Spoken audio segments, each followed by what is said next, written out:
Milk Mist paneer అనేది చాలా చాలా టేస్టీగా ఉంటుంది. నేను చాలా రకాలు వాడాను కానీ ఇంత టేస్ట్ అయితే నేను ఎక్కడా చూడలేదు. సో హెరిటేజ్ పన్నీర్ వాడాను, దొడ్ల పన్నీర్ వాడాను కానీ వాటితో పోలిస్తే ఈ మిల్క్ మిస్ట్ పన్నీర్ అనేది చాలా చాలా టేస్టీగా ఉంటుంది.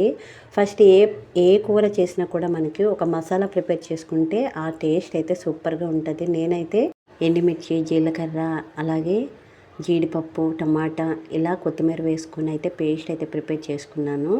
ఇలా మసాలాలు వేసుకుంటే చాలా టేస్టీగా ఉంటుంది ఏ కూరకైనా. తర్వాత నేనైతే కొద్దిగా గీ వేసుకొని ఇలా పన్నీర్ ముక్కలు కాస్త రోస్ట్ అయితే చేశాను. మరి ఎక్కువ అవసరం లేదు, కొద్దిగా అయితే సరిపోతుంది. మళ్ళీ అదే కడాయిలో ఆయిల్ వేసేసుకున్నాను. దీంట్లోనే జీలకర్ర, ఆవాలు, ఇంకా మసాలాస్ ఏముంటే అవి వేసేసుకోవాలి.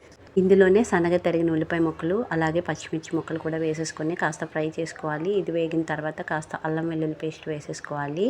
ఇది కాస్త వేగిన తర్వాత మనం ముందు ఏదైతే పేస్ట్ కోసమని టమాటా ముక్కలు, అలాగే క్యాజు ఏవైతే ఫ్రై చేసుకున్నా అది పేస్ట్లా చేసుకోవాలి. ఇందులోనే ఉప్పు, కారం, గరం మసాలా అన్నీ వేసేసుకోవాలి. ఇది వేగిన తర్వాత ఇందులో ఏదైతే మసాలా పేస్ట్ చేసుకున్నామో అది వేసుకొని కాస్త మూత పెట్టుకున్నామంటే ఆవిరి పైకి తేలుతుంది, చక్కగా ఉడుకుతుంది. ఇందులోనే కాస్త వాటర్, మన గ్రేవీ కన్సిస్టెన్సీ తగ్గట్టు వాటర్ వేసేసుకోవాలి.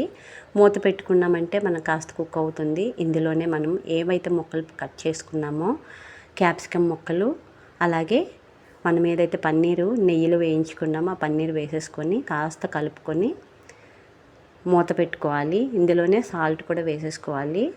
రుచికి సరిపడా సాల్ట్ వేసుకొని మూత పెట్టుకున్నామంటే చూసారా పైకి ఆయిల్ ఎంత చక్కగా తేలిందో. ఇలా తేలిందంటే మన గ్రేవీ కన్సిస్టెన్సీ పర్ఫెక్ట్గా వచ్చినట్టు. దీంట్లోనే కొత్తిమీర చల్లుకొని మంచిగా రోటీలోకి కానీ, రైస్లోకి కానీ, బిర్యానీలోకి దేనికైనా బాగుంటుంది. తప్పకుండా ట్రై చేయండి. Like and subscribe.